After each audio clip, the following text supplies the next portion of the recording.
Hello, everyone. This is Tiffany. I'm back again today with well, it's a part one, but it's part two of part one of my story, of my life story. Like I said in the last video, the Lord wanted me to talk about just tell my life story, so that's what I'm doing. I'm being obedient. Maybe it's for someone, or someone needs to hear some things that I've gone through in my life, things I've experienced. So here I am back again today with a part two to part one. So I'm just gonna jump right in because, like I said, I've experienced a lot in my life. It's a lot, and so I'm trying to think where I left off. I think I left off where I was talking about when I was SA'd by a cousin of mine. And I had told my family, I told them what happened, um, my grandmother what happened, because that's who I was living with at the time, was my grandparents, and this is where it happened at. So I told them what happened. And I think where I left off is where I was talking about where I told the family in his side of the family, like I said, this was a cousin. So that side of the family, it was my grandma's sister. That would have been her grandchild. So that side of the family, they all called me a lie. They said I was lying. They said I made it up. They said that I participated. I was a part of it. I got scared, so I told, which couldn't be further from the truth. I told because I just felt like in my spirit, like I needed to tell. I couldn't keep this. I needed to tell, so I told. And well, like I said, his sister, um, me and her were close coming up. We would hang out. We were pretty close. We went to the same schools, same high schools, all that. And I remember her going around and she was telling people that I was lying, and that we both was doing this. And I remember she went out in the whole school and she was telling whoever who would listen that I lied and that it was I was a part of it. So imagine going to school and being around all of these people, and these people know that this thing happened, and then your cousin, I mean, I get it, that's his sister, of course they're not going to take my side, but I would think that, people wouldn't think, I mean, I guess some people probably lie about stuff like that, but for the most part I wouldn't think that people would be making stuff like that up. And but it really hurt to know that this is what this is the backlash that I was receiving from family, from family, and going to school, and people are talking about it and they're saying the same thing. Oh yeah, you wanted it, you did it too. Like that was a very traumatizing period for me. So imagine going through school, basically most of the school, most of the time that I was in school, from middle school clear up to high school, this thing followed me. People, you know, whenever they felt like it, they would say this thing about me, and it was very traumatizing for me. And I had to endure. I had to endure. I had to go through it, and I had to endure it. But by the grace of God, I got through it. But yes, I did experience that. I did tell my grandma. Did make sure that I had to go to court. I did put the person behind bars, so they did have to serve some time for that. They did go to jail and had to serve time for that. So I just thank God that I had my grandma, and that she believed me, and that she pushed me to not let that slide. And she made sure that charges were pressed. And I'm glad that I had her and I had my mom. They were in my corner. Of course, they believed me. So, but it's just hard, going through that, and the whole family is blaming you and saying it's your fault. and you asked for it and you participated. And but yeah, that was a very hard time for me. But like I said, I thank God I got through it. Like I said, Satan, he comes to silence you when you have a calling and you have something on your life. Satan comes at you at a very early age. And I guess if I want you to learn anything from that, if I keep looking around, I apologize because I'm outside, so I'm being aware of my surroundings and I have my notes. And so Satan does come at you at a very young age to silence you and to put that fear in you. Um, as you could see, fear was Satan came at me with fear at a very young age. I was essayed by an uncle. I was essayed by a cousin. I was essayed by family members. I had people, coming after me, telling me I was a lie. That's coming after my identity. So Satan came at me at a very young age, and to you know steal my identity, to instill fear, to shut my mouth.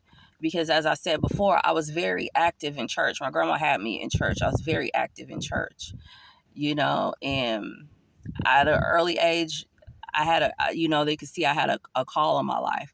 But these things came and they happened to silence me. And so, yeah, I'm sorry, I'm just looking at my notes to see where I should go. So yeah, that happened. Like I said, the person, they served time, you know. And so going from there, um, I guess from there I should go on into, I guess, as I continue to grow as a teenager. I mean, as I continue to grow as a teenager, I don't know if all of these things had had an effect on me, from the trauma with my parents, from my mother to the SA, by the family members and things like that. I don't know if um and I'm gonna and I want to tell you that there's some things that I have left out. I've gone, like I said, I've gone through a lot of things in my life, but just to kind of shorten this story a little bit, there are some things that I left out. I'm just talking about things in my life that I feel like God wants me to hit on. And and if he wants me to talk about these other things that I've gone through in my life, other life experiences, I would definitely talk about that at a later time. But this is just to, talk about just what he wants me to talk about. But I know that he's putting it on my heart to share something else, is that this goes back to when I was young. I think maybe I was probably like 8. I could have been 6, anywhere from 6 to 8. That's what I'm going to say. This is when I was staying with my mom, and my mom had a best friend, and she would hang out with her all the time. And her best friend had a son, and we would just hang out all the time. I played with her son. My mom, and her were friends. They hung out quite a bit.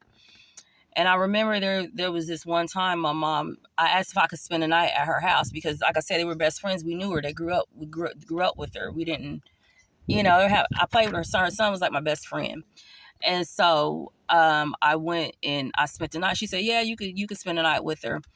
So I went over her house and spent the night. And this was before all this stuff happened to my mom. And this is when she was a little younger. And so yeah, I went to spend the night with her, and I was sleeping. I slept with her. She told me I had to sleep with her because we're girls. So I slept with her, and her, I guess her son slept upstairs. So I slept to her, and late in the, you know, late hour when we're asleep, she essayed me. So I was essayed by her as well. And I never told anybody. I never told my mom. I never told anybody that happened to me. I kept it to myself. I didn't tell anyone. And like I said about the uncle, I didn't tell anybody about him. I mean, every time that those things happened to me, I didn't tell anybody. I kept it inside. But like I said, I did tell about the cousin because I just think it came to a point where I told. Like I said, I just felt like in my spirit I needed to tell. And I don't know, maybe my spirit was just tired of keeping that stuff inside of me. But yeah, that happened to me by a woman as well. So yes. So moving along,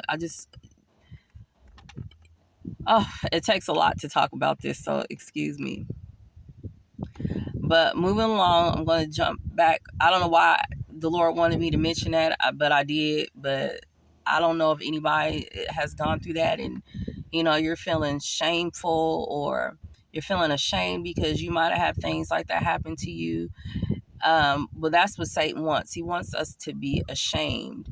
Like me, like I said, I didn't tell anybody any of these things happened to me because I felt ashamed at the time, and I felt like nobody would listen to me, nobody would believe me, and I was just this little bitty old kid, and who's going to listen to me? And not only that, I didn't want to hurt people, and knowing that this was a friend of my mom's, I didn't want to hurt her, and I just didn't want to hurt anybody, and I just didn't want to, I didn't want to stir the pot. So I just kept it to myself. I didn't, so if anybody is feeling ashamed because you feel like things happened to you when you were young, or you feel like you couldn't tell anybody, don't blame yourself. Don't be ashamed. Like I said, Satan comes to silence us, to put fear in us, to make us feel ashamed, to make us feel like um, we don't mean anything, like we're not worth anything. Nobody's not going to believe us. He messes with our identity.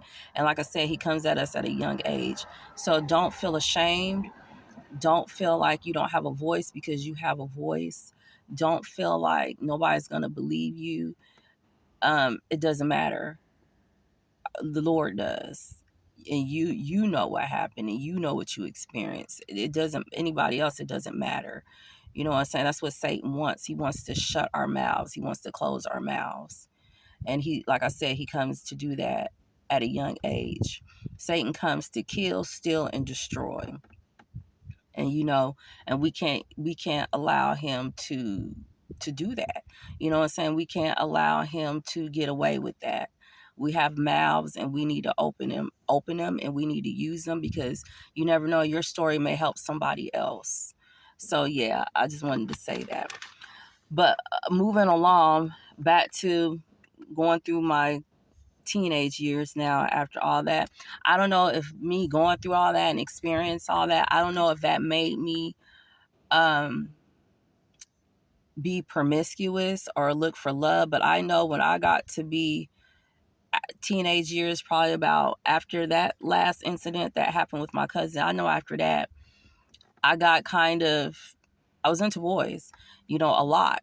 I don't know, I was looking for love. I didn't have my dad. These things happened to me. um and I was looking for love. I was just looking for somebody to love me.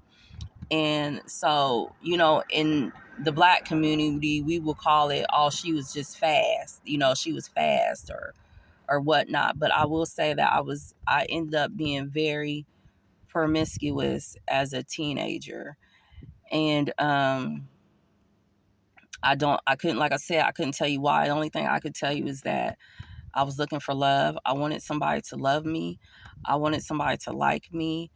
Um, I was carrying all this hurt and all this pain inside of me.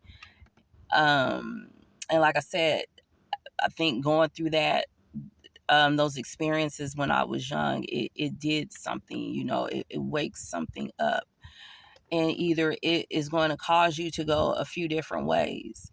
It can cause some people that I know to not want to fool with people, or not want to mess with, be in relationships, or it could cause people to not want to mess with that sex, or maybe mess with the opposite sex, and it could cause people to be promiscuous. Well, in my case, it caused me to be promiscuous. And I'm not gonna say that I was a lot of promiscuous. And so I dealt with that. People in school would say that when I told you that happened with my cousin, that followed me through school. But also, not only that following me through school, like I said, I was promiscuous, so the guys I was being promiscuous with, of course they would go and tell everybody. So that followed me too. So I got a reputation in school for being a promiscuous girl. Um right along with the other thing that followed me in school. And but people didn't know that, and they didn't know my story. They didn't know what I went through, and it's not an excuse, but they didn't know that these are the things that I was dealing with inside. And so not only did that cause me to be promiscuous, I started drinking. Um, I don't know if anybody heard the other story, but one of my first posts on here is I talked about me drinking, having a drinking addiction, and the Lord, He set me free from that. Well, the drinking addiction, it stemmed from my childhood. When I was little, I was drinking when I was like 8 years old. When I was going through these traumas in my life, drinking alcohol would be around. You know, my mom, she drank. The people she had over, they drank and things. And so it was there. So at a young age, I don't know what who nobody tells you to go get it. I just did it. I just picked it up and I drank it, and I took to it. And so every chance I got, if it was there and I seen it, I would drink it. So I was drinking. I was drinking at the age of 8 years old. I was always drinking. And and not to put this on my mom or say anything bad about, because I love her dearly. But she was young and she obviously had gone through things too. And so it wasn't just me, my siblings, we all was started drinking. They would see me and it's like, well, I want some. So we all just was drinking. We're little kids and we're drinking. And my mom, she don't know, she's out here. And so we would tell her, sometimes she would go buy it for us. And we would be sitting at the house watching ourselves, and she'd be out and gone in the street, and we'd be sitting up there drinking. And she would go get it. And she knew we was drinking because she would get it. I mean, she couldn't stop us. There was nothing she could say, because I guess because of the life she led. So yeah, we're drinking. We were drinking. Me and my siblings were drinking. Me and my cousins, we were drinking because their parents was going through the same thing. They was leading the same life. So we all are drinking, you know? And so that's where a lot of the addiction that I had, that where it stemmed from, was from my childhood. And it kind of just followed me. So yeah, as a teenager, I was drinking, I was stealing, I would steal. I look, I was a stone cold thief. I'm not even gonna lie, I was a stone cold thief as a teenager, and there's nothing to be proud of, but I was. And I would steal. I would go and steal clothes because to me, it was survival. I was surviving. This was my way to survive. I had a mom that was out here. And so in order to survive and have the things that I needed, I would steal it. And like I said in my last story, part one, me and my siblings, we stole. We stole to survive, you know. And and stealing came from me from my childhood too, because my mom and her cousins and her friends, they taught us, their kids, they trained us to steal. So I was trained to steal from just very little. I was trained to steal. My mom and her cousins and them, they would take us and they would be at people's houses and they would use us to steal, and it would be instilled in us. It would be, we were trained to steal, and to steal a specific way and do certain things. So I stole from a young age. I was trained to steal. And that followed me as well into my teenage years, because then I started stealing for myself to survive, clothes and things like that. Like everybody, I'm going to school, everybody has clothes and nice clothes. So I want it too. So I know how to steal. So I'll just go steal it, And so that's what I was doing. I was drinking. I was stealing. I was lying. I was lying because I was lying about drinking. I was lying about stealing. I was promiscuous. I mean, I did all of these things, and I was doing all these things at an early age. So, yeah, and then so to continue on, um of course, it's gonna, I'm getting older as a teenager and being promiscuous, well then after a minute I get pregnant. I get pregnant with my son. As you can see, there's a cycle here. My mom was a teenage. My parents were teenage parents, so I ended up being a teenage parent. I got pregnant with my son about the same time, around the same time my mom got pregnant with me. I got pregnant with my son when I was 15. I had him yeah, I got pregnant with him, and I had him at 15. So I had my child at 15. And so yeah, I was a teenage mother, but my mom took care of my son when he was younger, because I'm just a child myself. I don't know what I'm doing, and not only that, I'm still going out. I'm hanging out with my friends, and I'm doing what I want to do. And so my child is at home with my grandmother and my mom, and they're taking care of him. But yeah, I end up being a teenage mother, and yeah, I hid that pregnancy for a long time. I hid that pregnancy until a month. It was a month before me getting ready to give birth to him. And I was small naturally. So I was small, so they couldn't tell. And so I hid that pregnancy until it was time for me to have him. And so the last month I went ahead and told, because I was like, at this point I have to tell, because I don't know, it looked like I'm finna have this child. So I told, and of course my grandma was very mad at me and things like that. And she was telling me that I'm not gonna keep him and I can't keep him and things like that. But when I had him, they fell in love with him, so I was able to keep him.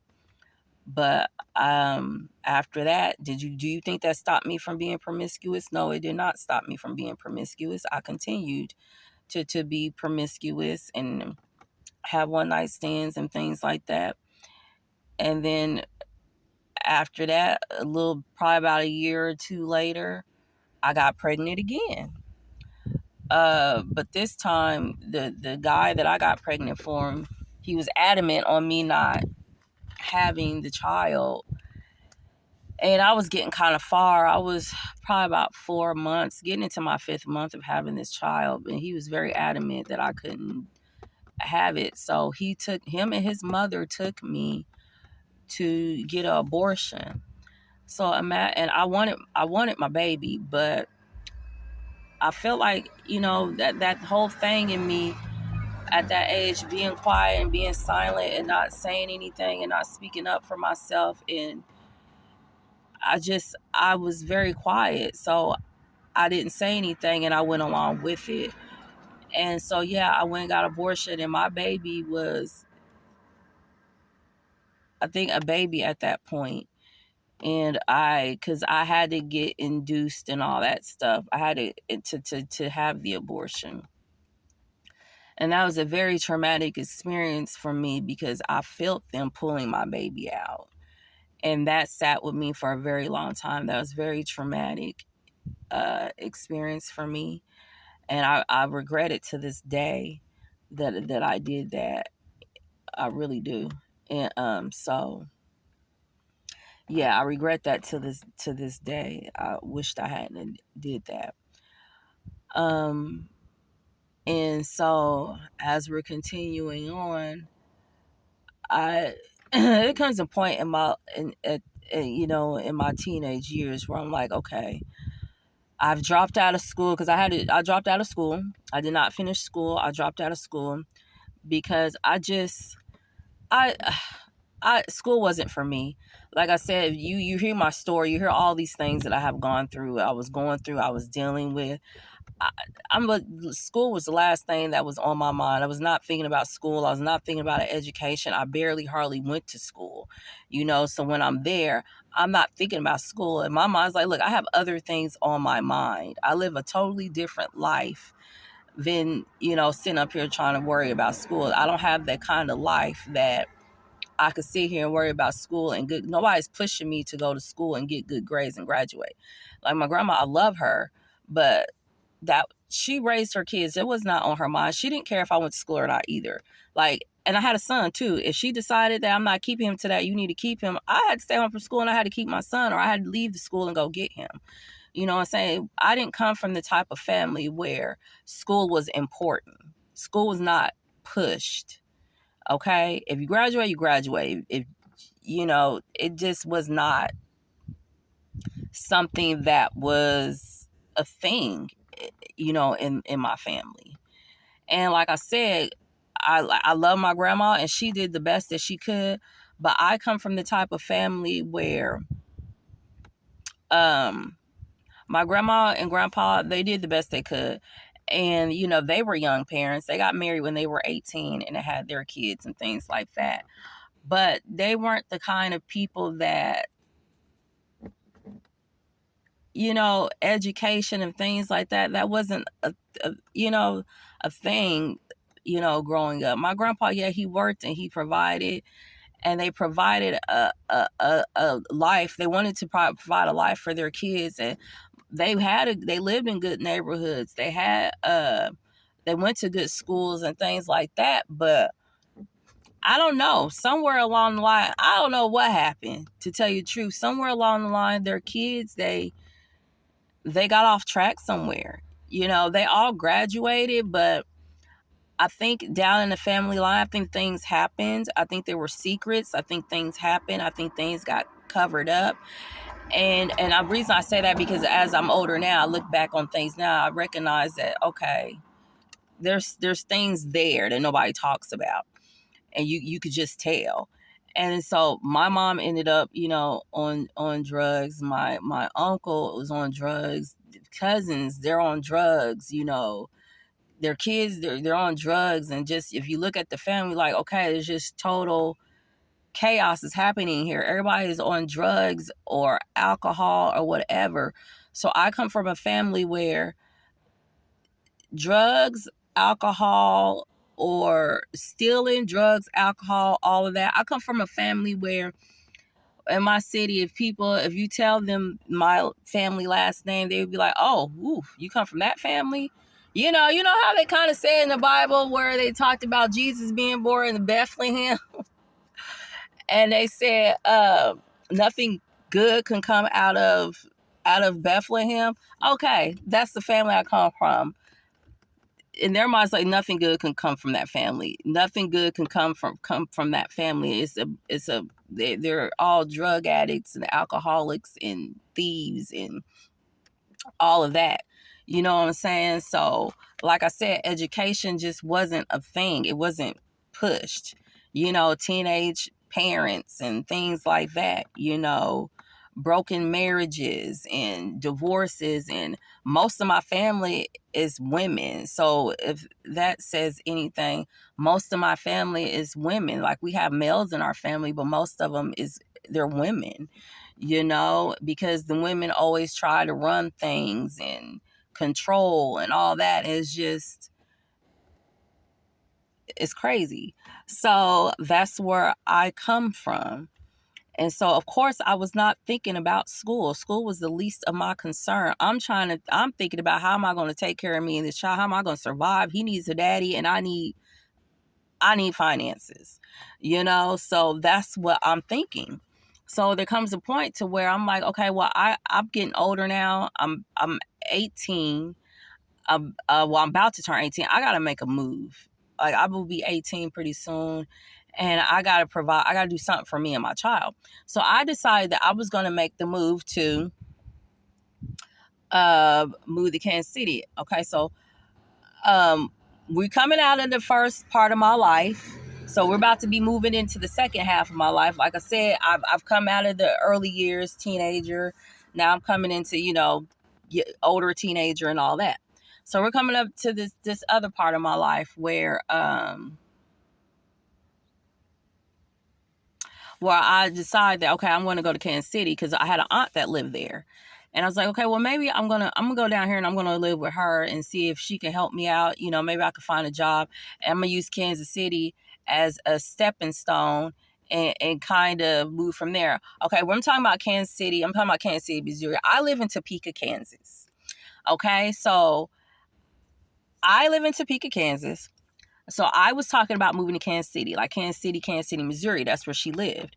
And so I said, okay, I'm gonna go there. I'm gonna use it as a stepping stone. No, I don't want to live there, but I know that she can help me, get on my feet. So I'm gonna move down here and see what I can do and just kind of take it from there. And so that's what I was getting ready to do. But right before I get ready to leave, I'm making plans to leave. I only have like a week left that I'm going to be at this school. I meet who is going to become my husband. I had already knew him and I already knew of him, but we didn't talk. We didn't speak. He was like a year older ahead of me. And so we didn't talk or we didn't speak, but we ended up being in the same class. So I'm like, okay. So I'm out of my business. I'm in my mind. I'm getting my mind prepared to get ready to out good. I'm about to be out of this place. And then he just decides he wants to strike up a conversation and talk to me one day. Okay, I'm talking to you. I was like, well, it won't hurt me to talk to you. I'm about to leave. I'm telling you, I'm finna move out of town. So it won't hurt me to talk to you and, you know, just to have conversation because it's not going to go anywhere. I'm leaving, So, he's coming up to me talking about, you moving? I was like, yeah, everybody knows I'm moving. He's like, well, don't move. He just comes at me like that. I was like, yeah, I'm moving. And he's like, hey, I want to take you on a date. Can I take you on a date? Can we go out? I was like, yeah, we can go out before I guess, like I said, I was used to going out and doing things. So I was like, yeah, we can go out. We can go out. And so I'm still leaving, but we can go out and hang out. So we did and find that we really like each other. Like we actually had First of all, when I seen him coming, I was like, oh my God. I said, he's just another guy that's coming to see what they could get from me. That's the first thing I got in my mind is like, oh, he's coming to see what he can get. Here he come. That's what I was thinking because like I said, I was promiscuous and at that, it seemed like that's all they wanted. That's all they wanted. And so I just expected him to be the same way. But we actually end up liking each other and things like that. Yeah, I still move, but he still kept in touch. It's not hard to keep in touch from Topeka to Kansas City. It's only an hour away, an hour drive. So we still talk to each other. He came and visited me and stuff when I stayed down there and stuff. And I only stayed there for maybe like a month or so before I came back. But I'm getting ahead of myself. But yeah, we end up going on a date and all this and that. I still moved to Kansas City. He comes to Kansas City to visit me and see me, and we kind of just are taking it from there. We end up dating. So he ends up being my boyfriend. I'm his girlfriend, and we're dating. He's coming to see me. And I'm living in a house with my aunt and her husband. And I don't know what it was. I tell you, the Lord works in mysterious ways sometimes. When I was in that house, because I was talking to him, I didn't go to bed. I would be up on the phone all night talking to who ended up was my husband, my boyfriend.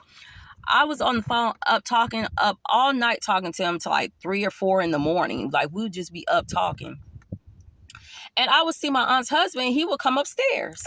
He would always come upstairs at a certain time in the night, and I'm on the phone. So I'm not paying him no mind and all that. But he's coming upstairs. But every time he comes upstairs, I'm on the phone. So there came a time where I was with my aunt, and we was at her house, and we're sitting on the floor and we're talking and all this and that. Her husband, he wrestled a lot. He was always wrestling, and so it reminded me of my other uncle from when I was young. And so this man was always wrestling and messing with you, but I could tell. I was like, you're wrestling me, but you're touching me and you shouldn't be touching me in certain ways. I could feel it and it doesn't seem right. And I'm sitting here, I'm laughing, but I'm telling you to stop. My aunt's right here. I want you to stop doing that. I'm uncomfortable. And so my aunt is sitting there and she's just sitting there on the couch and she's just looking at TV and she's just sitting there. And I'm like, are you going to tell him to stop?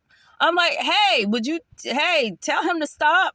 I'm not cool with this. Tell him to stop. Leave me alone.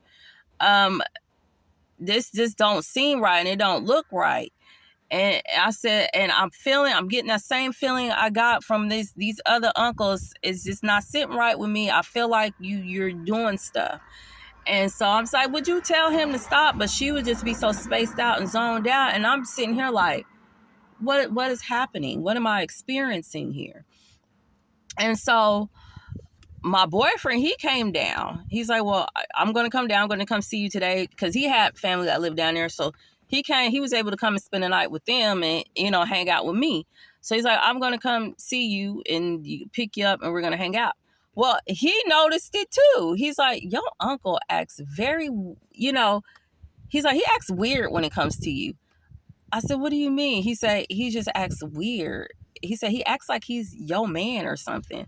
And I was like, yeah, I kind of was picking up on that, but I didn't know if I was tripping. But he noticed it. He's like, nah, he said he acts weird with you. And I was like, yeah, you're right. And then so after that, after experiencing that, and, he was coming off like he was a concerned uncle and all this and that, when I was leaving with my boyfriend. But I was like, I'm like 18 years old with a kid and I'm going out with my boyfriend. Like, what are you tripping for? Even my aunt was like, you going a little too far. Like, what is your problem? So I'm like, you tripping because I'm going out with my boyfriend and you're the only one tripping about it. Like, that's weird to me. And even she picked up on it. It's like, yeah, that's weird.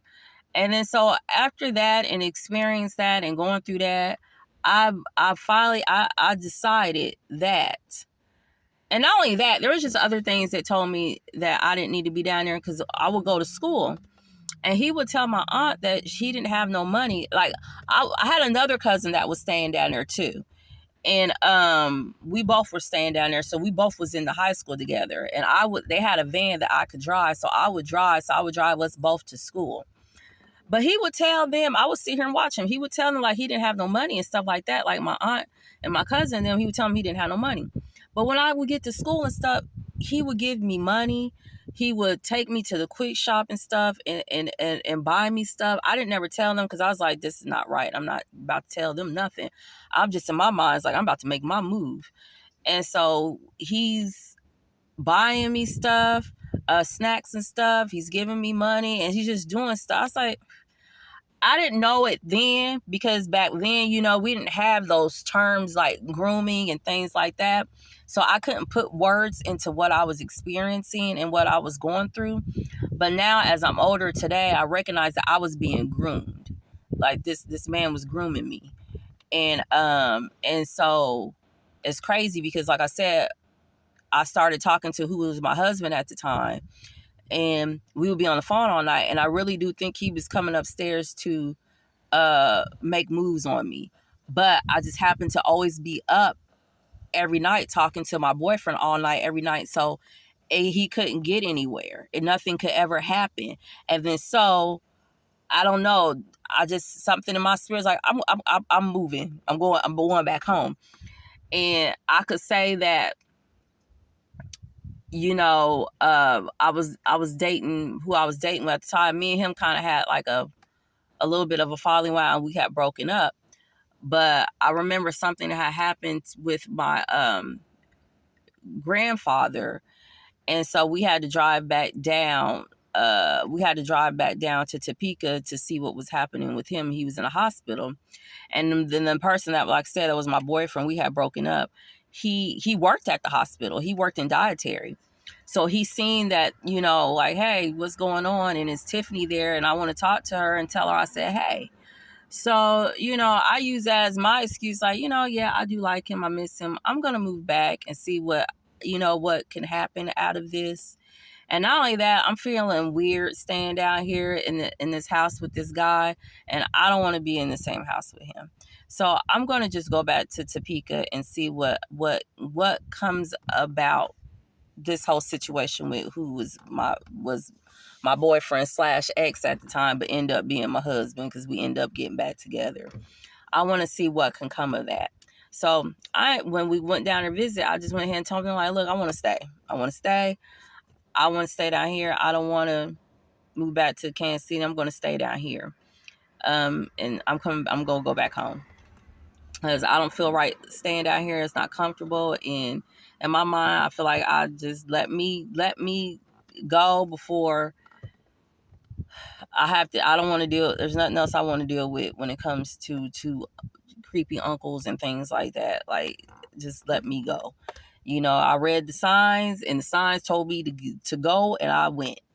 So, yeah, that ends that portion of that. I came back to Topeka, me and my son. And so then I'm going to be getting into the next half of my life. I'm going to be getting into, the next chapter, and we are at 40 minutes. So this is a part 2 of part 1. I'm going to end it there. You guys, I am going to try to post another one, but I'm like I said, my life is long. It's a long story. Not only that, it's interesting. I've gone through a lot. I've experienced a lot. And I'm telling my story because I want people to know, don't be ashamed of the life that you have lived. Do not be ashamed of the stuff that you have experienced. Don't be ashamed of the stuff that happened to you when you were young. Do not be ashamed, because I am here. I am a living testimony to let you know that the Lord can bring you out of it. And the Lord can turn all that bad stuff, He can turn it into something good. And remember, your story can always help somebody else. So that is why I'm on here telling my story.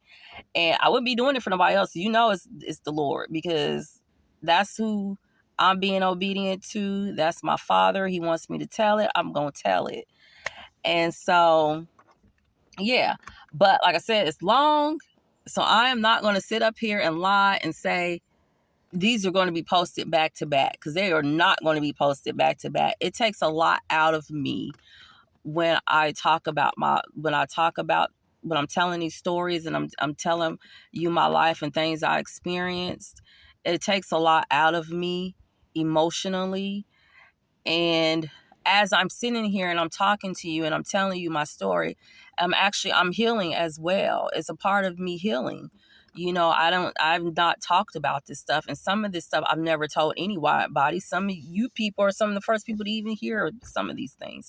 I kept to myself. So it takes a lot out of me to talk about this. So I'm not gonna lie to you. It will probably be next week before I post the part 2 of part 1. And I'm not even going to say it's going to be part 2 because I don't know. It probably will be 2 parts. I'm quite sure part 2 will be 2 parts as well. So, but I probably will not get back to post again until next week. I'm not even going to lie to you, because like I said, it takes a lot. It takes a lot out of me. It takes a lot out of me. And so, yeah. So when people, I'm going to end it there. I'm not even going to keep talking. We'll come, all of this will wrap up when, there's a point to all of this. It all will wrap up when, I get to the end of actually ending my life story.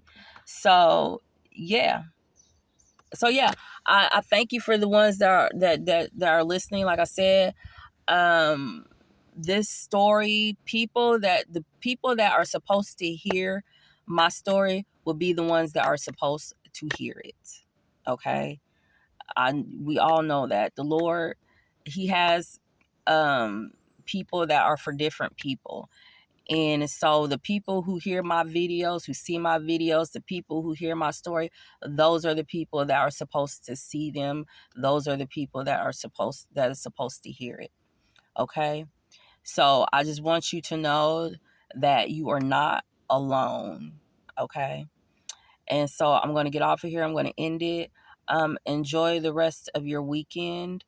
If you didn't listen to part 1, if you listened to part 2, go back and listen to part 1, But like I said, they're going to keep coming, okay? And I'm new to posting, and so I'm still trying to find my rhythm. I'm still trying to find, how I'm still trying to operate this channel. and things. And so I'm still trying to find my way. So I apologize if they're not coming as quickly as they should, but I'm going to get better at this. And I have so many things that is in the works. I have so much stuff that's in the works. I have so much stuff that to post. I have so much stuff that is just going to help you. So just, you know, hang out. And like I said, just hang out. Okay. And, yeah, but have a nice weekend. Enjoy your day. Get out, get with your family, talk to God, go take a walk, talk to God, and also to ask God if you should be listening to me.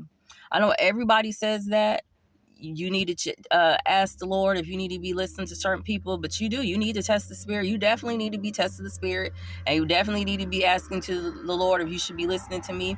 And even some of the even I'm starting to recognize even some of the people that are false, they will say that too. They will say, ask the Lord if you should listen to them and test the spirit. But you truly do need to be testing the spirit, and you truly do need to be asking the Lord if I'm someone you should be listening to. Because some people aren't false, but that doesn't mean that the Lord will have you listening to them in that season. So you need to be asking him anyway if you should be listening to certain people. He may not want you listening to nobody, but just seeking him for yourself. So test the spirit, okay? And go talk to the Lord and ask him if you need to be listening to me and whoever else, okay? So enjoy your day. I will see you soon. Goodbye.